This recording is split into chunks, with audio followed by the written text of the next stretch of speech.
Hello people of the internet, hello and welcome to Pete's Media Reviews, and in this review I'm going to take a look at the novel by Stephanie Austen, Dead in Devon. Now this is a book I saw in my local bookshop. I don't know, something about the cover there just caught my eye, and I suppose living in Devon as well, it kind of talks about places which are near to where I live and places I've actually been in my life. So that's kind of cool. So as usual, I will be scoring this out of 50. 5 categories: blurb, storyline, writing style, personal enjoyment, and readability. And I'll be scoring them out of 10. So let's just get straight into it, shall we?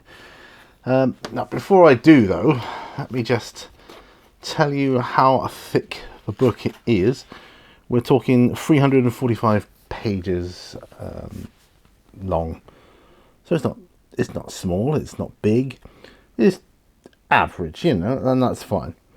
So, blurb then. So the first thing that caught my eye obviously was the cover and the setting. The beautiful countryside holds a sinister secret. Well, that's cool. That is what made me turn over the book and read the blurb. Now, the blurb on this one is broken down into 3 paragraphs. Again, before I head on any further, this is the first book in a series of Devon and Dartmoor books by Stephanie Austen.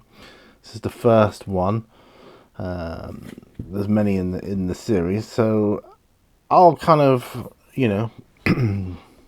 so far I've read 5 of them, I suppose. 5, about to start the 6th, so that'll tell you a little bit about how it's going to go.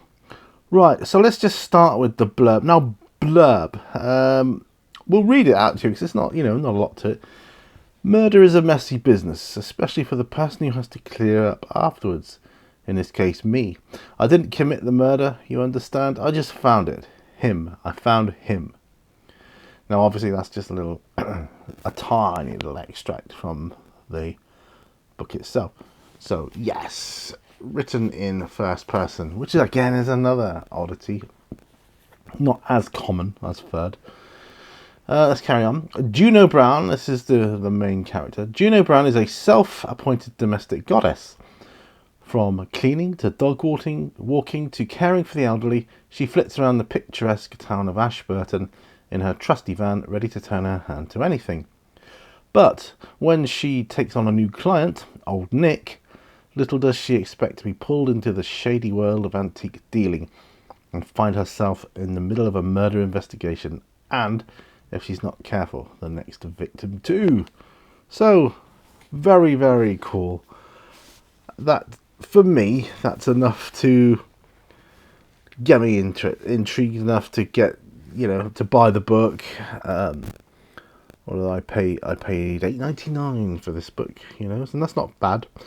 So for the blurb, for out of 10, I give that a healthy 7. 7 out of 10 for that. That's that's not a bad score, is it really? So storyline then. Now, what can I say? This is it's got quite a good pace to the story. It takes you along for the ride in just about the right manner, I would say.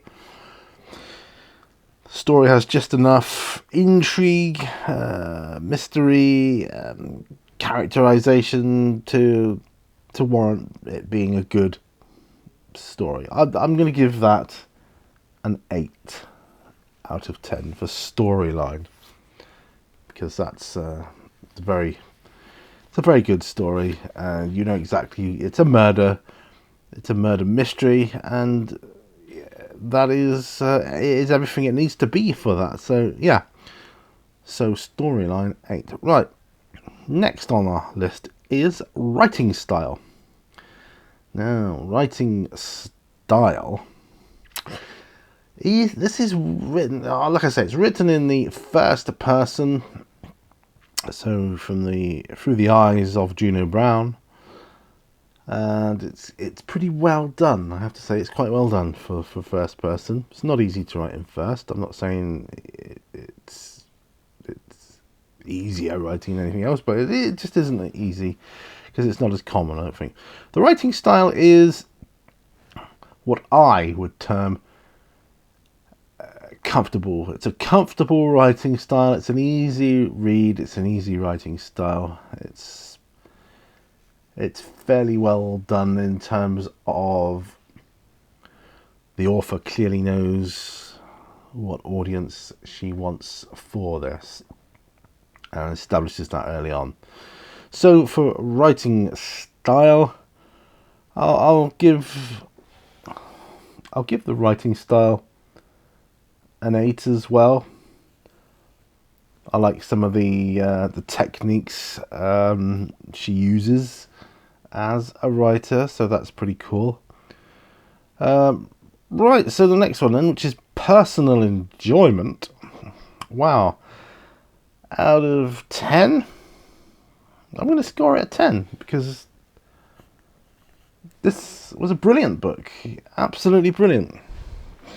And it's the most enjoyable book I've read in a long time. And now, admittedly, I haven't read any fiction for quite some time, and this is my first foray back into that. And it was a pleasant surprise, I have to say. I wasn't sure what I was expecting when I started reading it, but yeah, very, very enjoyable. So 10 out of 10 for that one. Well, that brings me on to the last one then, which is rereadability. Now, this can be quite a harsh section for the scoring on a book. It's a difficult one to score, especially if you're comparing it with a book you've had for many years. So obviously the book you've had longer, you'd have read it more times than the newer one. Now, I've only read this book once, I'll give you that. Am I likely to read it again?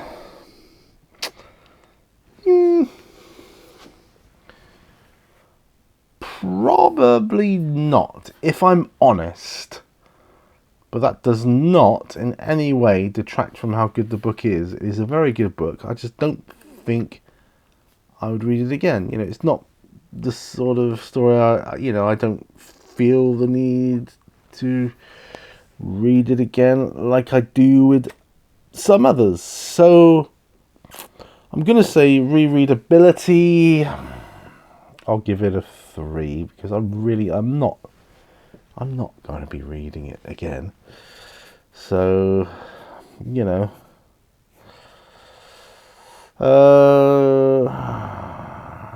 so all in all, that gives us a grand total of 36. 36 out of 50. That's not a bad score. It's well over half. And it is a book I thoroughly recommend, especially if you like the murder mystery genre. That concludes my review of Dead in Devon by Stephanie Austin. Thank you for watching and listening. Till next time, my friends. Bye bye for now. Bye bye.